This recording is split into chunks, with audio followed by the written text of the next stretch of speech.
먼저 18장 20절 말씀 같이 한번 읽겠습니다. 18장 20절 함께 선포합니다.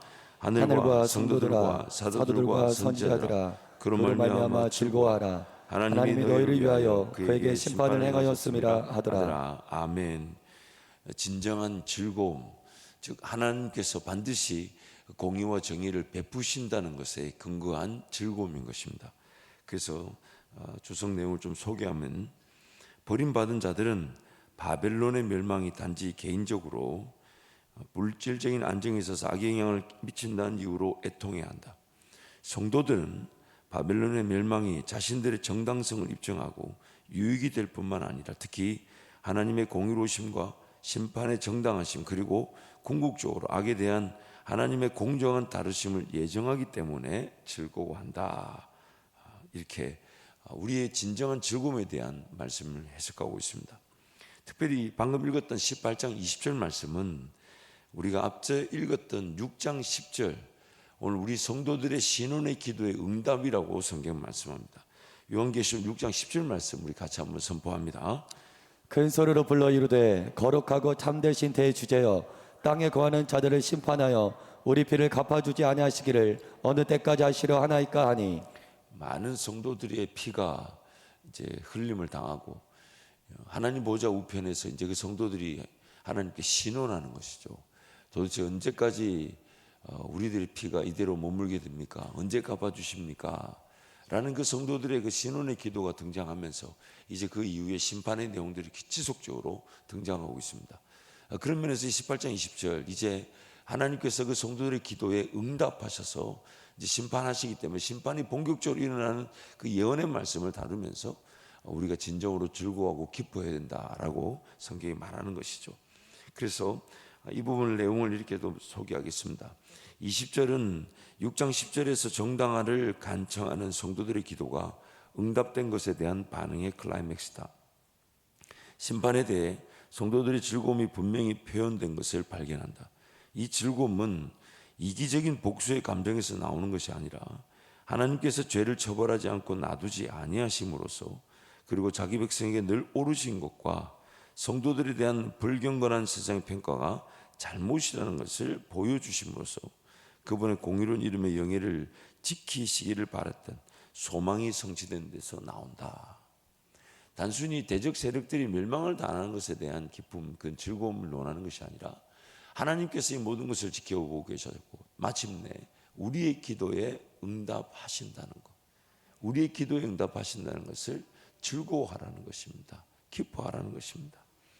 그래서 이제 19장에서 방금 읽었던 18장 20절 24절의 내용들, 땅에 있는 성도들아 사도들아 선지자들아 기뻐하라 즐거워하라, 그렇게 얘기하면 이제 19장 1절부터 이제 6절까지 보면 이제 천상에 있는 하늘의 성도들이 이제 하나님의 그 공의를 찬양하며 즐거워하는 모습들을 또 보여주고 있습니다. 요한계시록 말씀이 이제 이렇게 쭉 진행되다 보면 반복 구조를 가지고 있다 그랬습니다. 일곱 교회에 대한 말씀을 주시면서 요한계시록의 그 대상이 다름 아닌 교회와 성도들임을 분명히 하시면서, 그러면서 그 교회와 성도들이 지금 이 땅에만 있는 것이 아니라 예수 그리스도 보좌 옆에 있는 천상에도 있다는 것이죠. 그래서 이미 천상에서는 완벽한 예배를 하나님 앞에 드리고 있다는 것입니다. 그래서 천상에 있는 그 예배자들을 이제 세 가지로 비유했죠. 네 생물, 네 가지 동물의 생물, 그리고 24 장로들, 그리고 14만 4천의 성도들. 그래서 그들이 이 맑은 물소리와 같고 큰 우레소리와 같고, 또 오늘 본문 말씀 뭐라고 또 표현합니까? 많은 성도들의 소리처럼. 그래서 천사들과 함께 네 생물과 24 장로들과 14만 4천 명이 그 하나님을 온전히 찬양, 예수 그리스도 온전히 높여드리고 경배하는 그 모습. 그래서 예수 그리스도의 통치는 이미 완성되어졌다는 것입니다. 단지 이 땅을 살아가는 저와 여러분이 이 죄성이라는 것, 타락한 본성을 갖고 있다 보니 우리에게 이제 그 하나님의 통치가 온전해져야 된다는 것입니다. 예수 그리스도가 그분의 통치가 불완전하다는 게 아닙니다. 이미 그분은 십자가 죽음과 부활과 승천으로, 그리고 하나님 보좌 앉으시는 것으로 예수 그리스도는 땅 아래나 땅이나 하늘이나 그 천상의 모든 영역에서 만유의 주가 되십니다. 만유의 주가 되십니다. 경배를 받으시기에 이미 합당하십니다. 그래서 천상에서는 그 경배가 온전히 이루어지고 있다는 그 장면을 계속해서 반복해서 보여주고 있죠. 그러면서 지금 하나님 나라의 관심은 바로 이 땅 교회와 성도인 우리에게 모든 초점이 가 있다는 겁니다. 여전히 하나님을 잘 믿지 못하고 또 그 성도의 수가 차기까지, 즉 어떤 이 땅에 누가 구원받을지를 우리는 정확하게 알지 못하나 예수 그리스도의 재림의 날은 다름 아닌 그날까지 하나님이 선택하신 자기 백성들이 여전히 유효하다는 거죠. 그러나 그 선택받은 백성의 수는 분명히 그 수가 차기까지 정해져 있다는 겁니다. 그래서 이 땅에 여전히 태어나야 될 하나님의 사람들, 그들을 하나님께서 또 회복시키시고 하나님을 온전히 예배한 자로 세우시고, 저와 여러분이 그랬던 것처럼요. 그렇게 하나님께서 그 성도의 수가 차기까지 이 땅에 하나님의 교회와 성도들을 끝까지 지켜주신다는 겁니다. 끝까지. 죄로 말미암아 타락한 세상 속에 피할 수 없는 악의 세력들, 사탄이 그런 용의 세력으로 배후에서 조종하여 두 짐승과 바벨론이라는 그런 대적 세력들이 일어나서 이 땅에 그런 경제적, 그런 종교적 제도와 결탁하여 국가라는 형태로 교회와 성도를 핍박한다 할지라도 즐거워하고 기뻐하라는 것입니다. 그 하나님의 백성과 교회는 영원히 지켜지게 될 것이고 그 성도들의 기도가 반드시 응답되어질 것이기 때문에, 그래서 그걸 즐거워하라는 겁니다. 그래서 그것을 이미 알고 있는 하늘의 성도들은 지금 그 18장 20절에서 24절에 성도들에게, 이 땅의 성도에게 너희는 즐거워하라, 기뻐하라, 하나님께서 이 모든 공의와 정의를 드러내실 것이라면서 실질적인 그 기쁨과 즐거움을 누리고 있는 그 하늘의 성도들의 그 기쁨과 즐거움을 19장 1절에서 6절에서 말씀해 주고 있는 겁니다. 우리에게 말씀해 주고 있는 거예요. 이미 그들은 즐거워하고 있지 않냐, 그러니 너희들도 즐거워하라는 거예요. 이미 예수 그리스도의 통치가 이 땅에 실현되고 있으니 기뻐하고 즐거워하라는 것입니다. 땅에 있는 자들아 행복해하라는 것입니다. 그래서 이제 19장이 이제 전개되는 것인데, 19장 내용을 좀 간략하게 소개하면, 심판은 성도들의 찬송의 기회입니다. 1절부터 6절까지 다가올 바벨론의 심판에 대한 선언 역시 하나님의 왕권에 대한 성도들의 찬송의 기초라는 것입니다. 7절부터 10절, 다가올 바벨론의 심판과 그로 인해 확립되는 하나님의 통치는 역사가 끝날 때 있을 의인의 정당화와 그리스도와 의인의 완성된 열함의 기초이자 결과이고, 이로 말미암아 의인은 하나님을 영화롭게 한다는 것입니다. 11절부터 16절은 그리스도는 역사가 끝날 때 악의 세력을 패배시켜 악을 심판하게 하신 약속을 성취하심으로써 자신의 주권과 신실하심을 계시하실 것이다. 17절 18절은 천사가 마지막 원수의 임박한 멸망을 선언하고, 19절 21절은 그리스도는 역사가 끝날 때에 짐승과 거짓 선자들 그리고 그들의 추종자를 멸망시키실 것이다. 그렇게 말씀이 전개되고 있다는 것입니다. 그래서 이미 우리가 살펴본 대로 7개의 세 가지 심판, 7인 심판, 7 나팔 심판, 7 대저 심판의 전개 내용을 보면 비슷한 전개 구조를 가지고 있다고 그랬습니다. 그것은 바로 5번째나 혹은 6번째, 5번째나 혹은 6번째 다음에 이 성도들의 영적 위치와 하나님께서 그들을 어떻게 지키고 계시며 어떻게 함께하고 계시며, 그렇기 때문에 성도들에게 당부하죠. 그러므로 너희는 어떤 자세를 취하며 어떻게 하나님께 반응해야 되겠냐.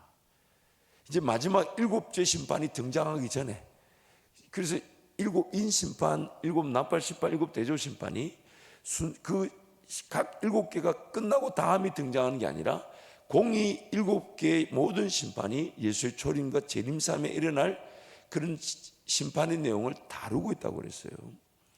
그래서 7개의 심판, 여러분 고개를 많이 끄덕여 주셔야 돼요. 저도 많이 힘들어요. 지금 이걸 최선을 다해 여러분의 그런 이해를 돕기 위해 설명하려는 건데 몇 번을 지금 강조하는지 몰라요. 이 부분 이제 이해가 되시지 않나요? 7개의 인심판, 7개의 나팔심판, 7개 대심판이 그거 7개 끝나고 다음 7개 나팔이 등장하고 이게 아니라 공이 다 7개 인이든 납발이든 대접이든 예수님 초림과 재림 사이에 일어날 심판 내용을 다루고 있는 거예요. 그러나 내용적인 측면이나 강조점이 좀 다른 것이고, 그러나 7개 이제 대접 심판은 좀 더 깊이 있게 자세하게 그 내용이 다루어져 있죠. 그러므로 모든 시대, 모든 교회, 모든 성도에게 어떤 심판이 어떻게 일어날지, 그것을 이제 7인이라는 것과 7나팔이라는 것과 7대접이라는 것을 보여주고 있는 것이고, 그러나 7대접 심판이 이제 자세하게 이제 그런 용의 세력들, 짐승의 세력들, 거짓 선지자 바벨론, 또 그 이후에 나오는 그 악의 세력들이 어떻게 심판될지를 좀 더 자세하게 보여줌으로써 모든 시대, 모든 교회, 모든 성도는 다 그 핍박과 환난이 있을 수 있으나, 예수 재림의 날에는 지금 요한계시록이 말하는 이런 사건들이 구체적으로 등장하게 될 것이다 라고 말씀하는 것이죠. 그러나 그 구체적으로 등장할 날이 언제일지 모르기 때문에 마치 오늘인 것처럼 해석해서는 안 되는 것은, 오늘인 것처럼 해석해 버리게 되면 예수 재림의 날을 또 끼워 맞춰야 되죠. 그 끼워 맞춰야 되니까 이단들이 쓰게 되는 말이 우리는 죽지 않고 이 몸으로 영생을 얻는다, 이렇게 기착될 수밖에 없죠. 왜요? 예수 재림의 날이 오늘이 되지 않으면, 이 몸 이거 죽어버리면, 그럼 오늘의 날이 되지 않은 것이 또 언젠가는 미뤄지게 되면 이단이 말하는 내가 아니면 이 성경을 풀 자가 없다는 말이 맞아떨어지지 않게 되는 것이잖아요. 그래서 지금 7대접 심판이든 7인 심판이든 7나팔 심판이든 간에 그 5번째나 혹은 6번째 사이에 성도들, 즉 저와 여러분은 어떤 위치에 있으며, 하나님 어떻게 우리를 보호하고 계시며, 하나님 어떻게 우리와 함께하고 계셔서 이 모든 심판 가운데 넉넉히 이기게 하실 거니까, 그렇다면 저와 여러분은 어떤 자세를 취해야 되나, 어떤 반응을 하나님께 보여야 되냐, 그 반응이 바로 찬양이 되는 것이고, 그 자세가 바로 인내가 된다는 것입니다. 인내가. 그 부분이 지금 계속 반복 구조로 전개되고 있는 것입니다. 그래서 지금 19장 11절부터 20장 이제 10절까지 이 7번 대접 심판이 등장하기 전에 오늘 본문 말씀을 이렇게 다루면서 지금 18장에서 천상에서 온전히 드려지는 영광과 찬송의 예배를 보여주면서 이 땅의 성도들은 인내의 자세를 당부하고 있는 것이죠. 그래서 이것은 또한 이미 우리가 7대접 심판이 15장 5절부터 16장에 이렇게 객관적으로 기술이 되어 있고, 객관적으로 기술된 내용이 이제 17장에서부터 구체적으로 어떻게 7대접 심판이 어떤 내용 가지고 심판이 다른지를 자세하게 설명하고 있다고 그랬습니다. 그래서 16장 15절 말씀에 보면 이런 말씀이 있죠. 함께 선포합니다. 보라, 내가 도둑같이 오리니 누구든지 깨어 자기 옷을 지켜 벌거벗고 다니지 아니하며 자기의 부끄러움을 보이지 아니하는 자는 복이 있도다. 아멘. 자기 옷을 지켜 벌거벗고 다니지 않는 자는 복이 있다. 그러면서 16장이 말한 이 내용이 이제 19장에서 구체적으로 어떤 내용을 의미하는지를 우리에게 말씀하고 있는 겁니다. 그래서 오늘 본문 7절부터 10절 말씀 함께 선포합니다. 우리가 즐거워하고 크게 기뻐하며 그에게 영광을 돌리세 어린 양의 혼인 계약이 이르렀고 그의 아내가 자신을 준비하였으므로 그에게 빛나고 깨끗한 세마포 옷을 입히도록 허락하였으니 이 세마포 옷은 성도들의 옳은 행실이로다 하더라.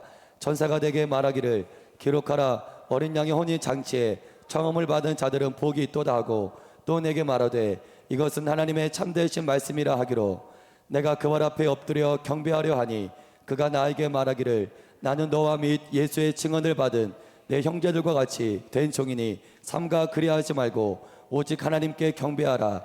예수의 증언은 예언의 영이라 하더라. 아멘.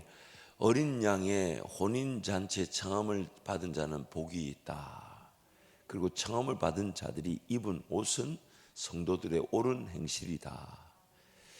요한계시록의 가장 대표적인 특징이 구약과 그리고 요한계시록 이전 예수님이 이 땅에서 말씀하셨던 내용들을 다 인용해 오면서 그 말씀이 어떻게 이루어졌고 또 어떻게 이루어질 것인지를 요한계시록이 다 인용하고 있죠.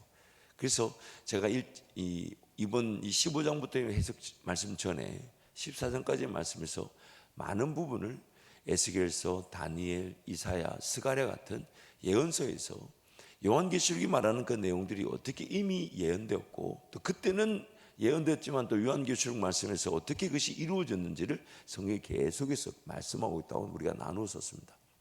그래서 지금 이제 16장에서 말했던 정말 옷을 지키고 벌거벗고 부끄러움을 당하지 않는 자가 복되다는 것이 실질적으로 어떤 심판 가운데 어떤 성도들을 얘기하냐, 다름 아닌 어린 양의 신랑 되신 어린 양의 혼인 잔치에 신부로 참여하는 자들. 근데 그들은 청함을 받았는데 그들의 특징이 그 옷을 입었다. 근데 그 옷이 성도들의 옳은 행실이다. 그리고 이 지금 요한계시록이 말하는 이 부분, 사도 요한이 이렇게 성령의 감동에 따라 기술하면서 어느 부분을 떠올렸을까요? 어떤 말씀을 떠올렸을까요? 예수님이 비유로 하셨던 말씀이 있죠. 청함을 받은 자는 많은데 택함을 받은 자는 적다. 그리고 그 말씀이 그때는 비유로 끝났었습니다. 그때는 그 말씀 비유로 끝났는데 그 비유의 말씀이 요한계시록에서 이제 예수님께서 하늘 보좌에서 천사를 통해 설명해 주시는 말씀이 바로 오늘 본문 19장 말씀인 거예요.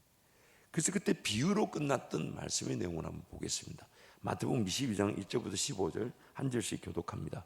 예수께서 다시 비유로 대답하여 이르시되 천국은 마치 자기 아들을 위하여 혼인잔치를 베푼 어떤 임금과 같으니 그 종들을 보내어 그 청한 사람들을 혼인잔치에 오라 하였더니 오기를 싫어하거늘 다시 다른 종들을 보내며 이르되 청한 사람들에게 이르기를 내가 오찬을 준비하되 나의 소와 살찐 짐승을 잡고 모든 것을 갖추었으니 혼인잔치에 오소서 하라 하였더니 그들이 돌아보지도 않고 한 사람은 자기 밭으로 한 사람은 자기 사업하러 가고 그 남은 자들은 종들을 잡아 모욕하고 죽이니 임금이 노하여 군대를 보내어 그 살인한 자들을 진멸하고 그 동네를 불사르고 이에 종들에게 이르되 혼인잔치는 준비되었으나 청한 사람들은 합당하지 아니하니 내 거리 길에 가서 사람을 만나는 대로 혼인잔치에 청하여 오라 한대 종들이 길에 나가 악한 자나 선한 자나 만나는 대로 모두 데려오니 혼인잔치에 손님들이 가득한지라 임금이 손님들을 보러 들어올세 거기서 예복을 입지 않은 한 사람을 보고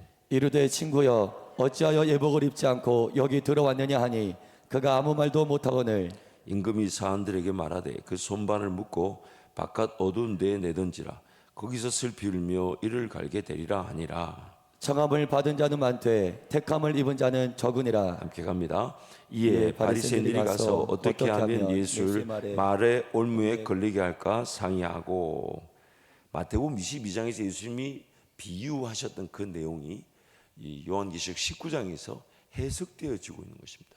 예수님이 이렇게 얘기했죠. 예수님이 비유로가 아니면 말씀하지 않는다라고 하심으로써 들을 수 있는 자들만 들을 수 있고 들을 기가 없는 자들은 결국 그 말씀이 그들에게는 가려진 바 되어서 그 심판의 길, 그 멸망의 길을 계속 걸어갈 수밖에 없다는 것을 예수님 강조하셨죠.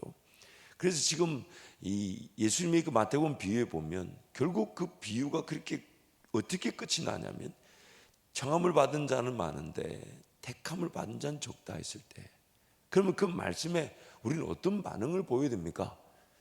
어떤 반응을 보여야 되냐면 나는 과연 택함을 받은 자인가?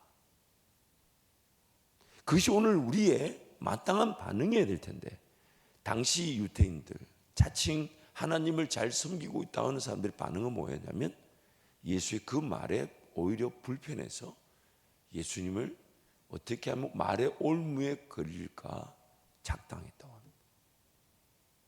결국 그 예수님의 비유가 지금 그때는 해석이 어떤 목적이라기보다는 그 비유가 예수님의 그 말씀을 들을 수 없는 자들에게는 심판의 기준이 됐다는 거예요. 그래서 지금 요한계시록의 말씀이 계속해서 말하는 바가 뭡니까? 첫 번째 천사가, 두 번째 천사가, 세 번째 천사가, 여섯 번째 천사가 이렇게 계속 얘기하는데도 그 심판을 두려워할 줄 모르는 죄인들, 심판을 두려워할 줄 모르는 죄인들. 그것이 오늘 우리의 영적 형편에 또 적용될 수 있다는 거죠. 나도 그렇지 않을까? 나도 그렇지 않을까? 예수 그리스도의 그 재림의 날을 기다리며 깨어 있는가? 아니면 나도 모르게 그냥 세상 속에 파묻혀 있는가? 심지어 신랑 대신 예수님을 기다린다면서 등불을 들고 있는데 들고 나는 지금 과연 슬기로운 여인들처럼 그 잔치에 들어가는 상태인가? 아니면 그 잔치 때 모른다고 이게 팽해지는 상태인가? 그게 오늘 이 말씀을 통해 우리의 경각심을 깨워주는 거죠. 사실 이 말씀을 대할 때 저와 여러분이 느끼는 그런 하나님의 말씀에 대한 자세는 어떤 겁니까? 그게 뭐냐면 어떤 핍박과 환난인가 박해인가 또 어떤 고통인가 또 이 고통이 언제까지인가, 그것도 사실 우리에게 적지 않은 경각심을 주지만 더 큰 경각심은 이런 환난 때문에, 이런 고통 때문에, 이런 핍박 때문에 내가 예수 모른다라고 거절하게 되는 건 아닌가. 오히려 그런 고통과 환난과 핍박이 없는 삶을 추구하고 있는 나 자신의 문제인 건 아닌가. 결국 그 하나님의 말씀 목적이 우리로 하여금 더 하나님 앞에 모든 걸 하나님께 맡겨놓고 인내하게 만들죠. 쉽게 판단해서는 안 되는구나. 자만할 수가 없구나. 이만하면 족하다 이길 수가 없구나. 더 깨어있어 저 하늘의 천상의 교회 성도들이 하나님을 예비하는 것처럼 나도 하나님을 예비하며 인내해야 되겠구나. 인내해야 되겠구나. 그 두렵고 떨림으로 우리 자신들의 신앙의 올바른 자세를 취하게 되는 것입니다. 그러면서 이 청함과 택함의 차이에 대해서 예수님이 비유하셨죠. 예복을 입었는가 입지 않았는가.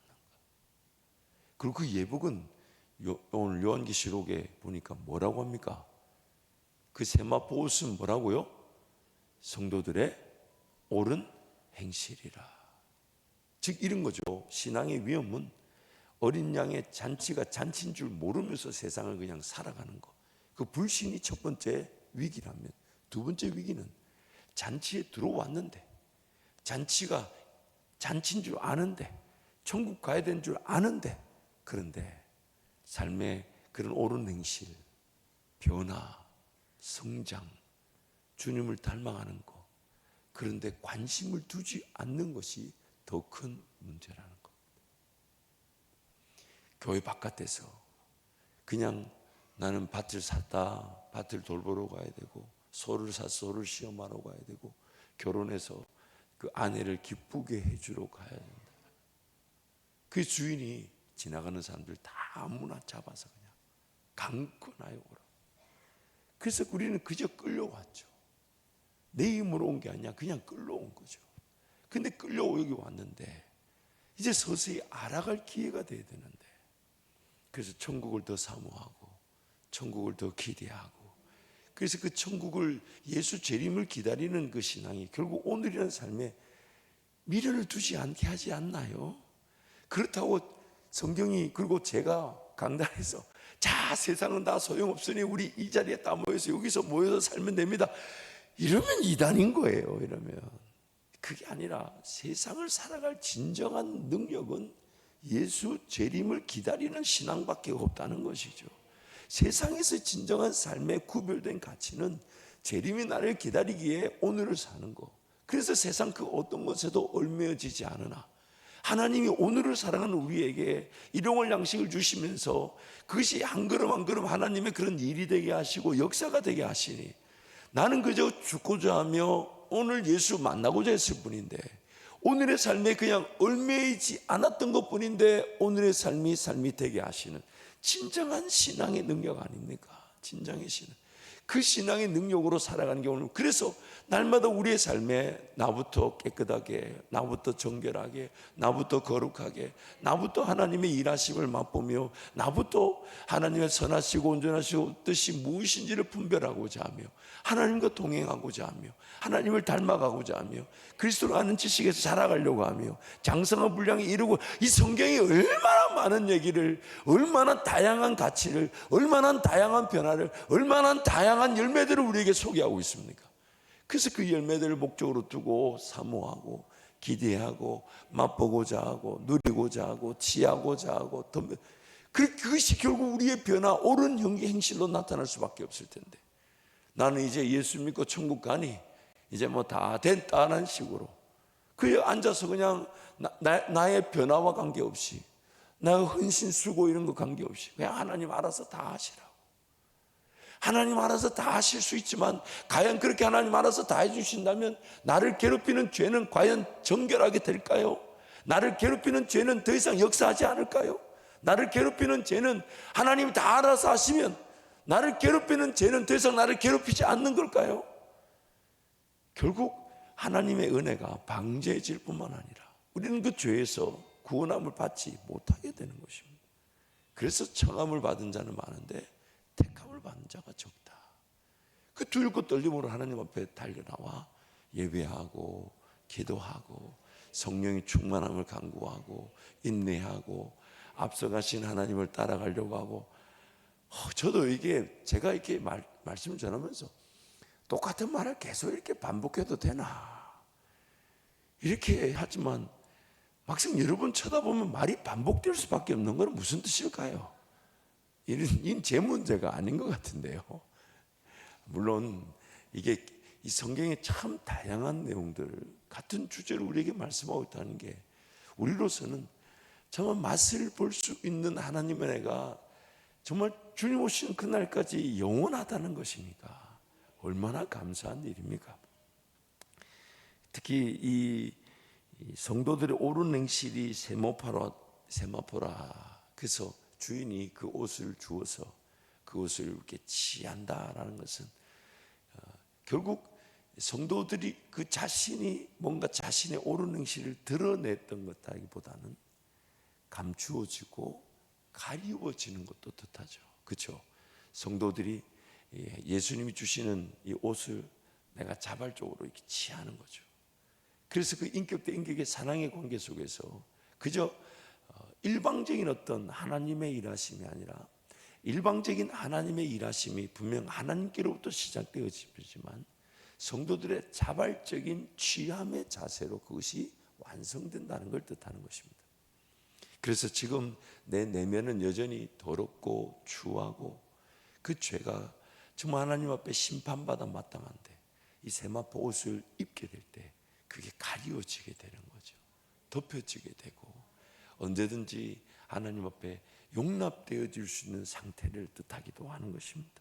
또한 입는다는 것은 그 입었을 때 내 내면은 변화되지 않았지만 내가 그걸 입었을 때 그 옷에 합당한 자로 살아가려고 하죠.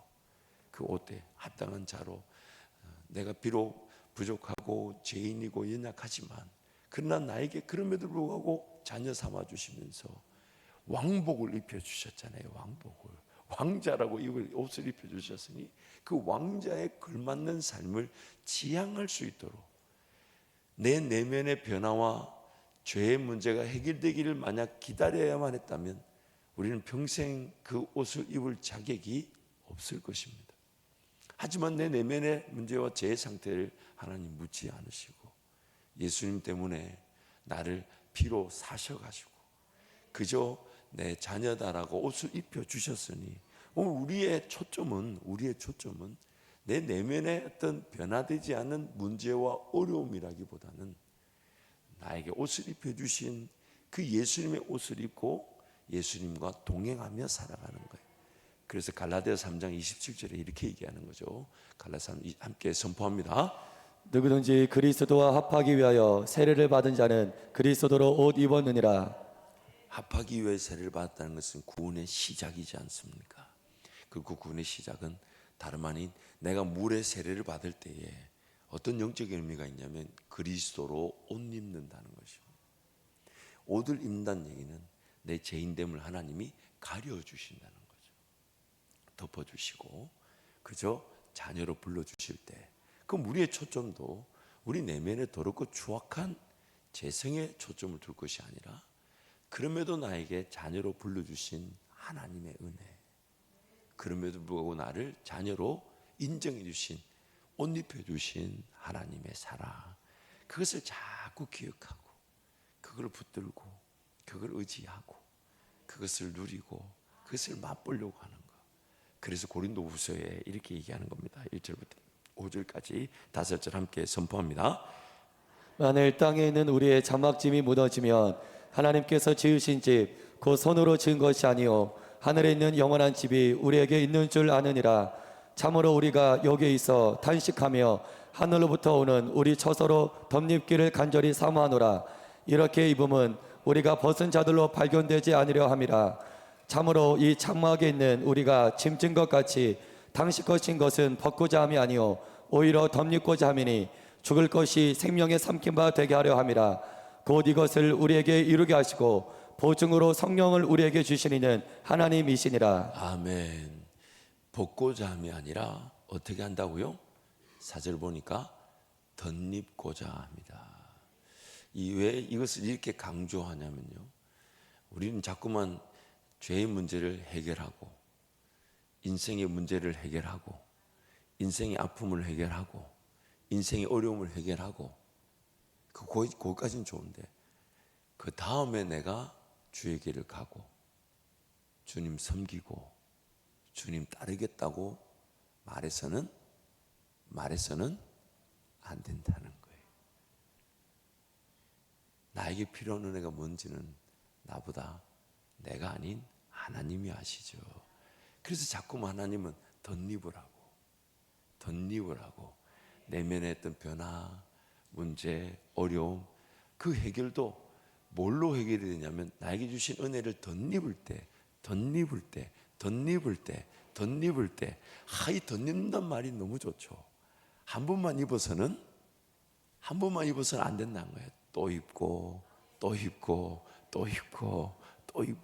그렇게 입을 때 그 덧입는 과정 속에서 내 내면의 변화도 내면에 죽을 것도 생명에게 삼킨 바 된다는 것이. 그래서 예수님 비유로 그런 비유를 쓰셨죠. 지나가는 길에 그 밭에 감추인 부화를 발견한 사람이 누가 볼까 봐 그걸 막 덮어두고 숨겨두고 돌아가서 자신의 모든 걸 다 팔아가지고 그 밭을 샀다는 거죠. 만약 그 밭을 사지 않았다면 자신의 모든 것들은 죽을 것에 처해 있었을 것입니다. 그냥 허비되고 낭비되고 없어졌을 것인데, 근데 하나님 나라를 보게 되는 순간 내가 지금 이런 것들 가지고 돈 쓰고 시간 쓰고 인생을 쓰고 낭비할 겨를이 없다는 거죠. 그걸 싹 팔아가지고 그냥 하나님 나라에 완전히 올인하는 거예요. 그래서 그 하나님 나라를 더 보고자 해야 한다는 거예요. 덧입고자 해야 한다는 거예요. 더 듣고자 해야 한다는 거예요. 더 깨닫고자 해야 되고 더 사모하고 더 기대하고 더 바랄 때 그것이 바로 우리 인생의 최고의 은혜라는 것입니다. 그래서 뭔가 내 안에 있는 문제, 어려움 그 해결하는 일에 너무 그것에 사로잡히지 말고 그것을 늘 두렵고 떨림으로 죄인됨을 고백하되 오늘도 하나님 어떤 은혜를 주실 겁니까? 하나님 어떤 은혜를 주실 겁니까? 어떤 꿈을 꾸게 하실 겁니까? 어떤 계획을 가지게 하실 겁니까? 어떤 길을 걸어가게 하실 겁니까? 어떤 마음으로 살아가게 하실 겁니까? 하나님 오늘 또 어떤 은혜를 덧입게 하실 겁니까? 어떤 은혜를 덧입게 하실 겁니까? 어떤 은혜를 덧입혀 주실 겁니까? 그걸 입고 또 입는 거예요. 순서가 바뀌어서는 안 됩니다. 내 죄의 문제 있습니다. 내 인생의 문제 있습니다. 어려움이 있습니다. 그것도 하나님이 가장 좋은 때에 해결해 주실 것이지만 그리 아니하실지라도 오늘 나는 하나님을 예비하는 은혜, 하나님을 즐거워하는 은혜, 하나님을 기뻐하는 은혜, 그 덧입는 은혜로 예배자로 살고 하나님을 잊지 않게 될 때 반드시 우리는 은혜도 놓치지 않게 되면서 우리의 내면의 진정한 변화도 누리게 될 줄 믿습니다. 우리 함께 찬양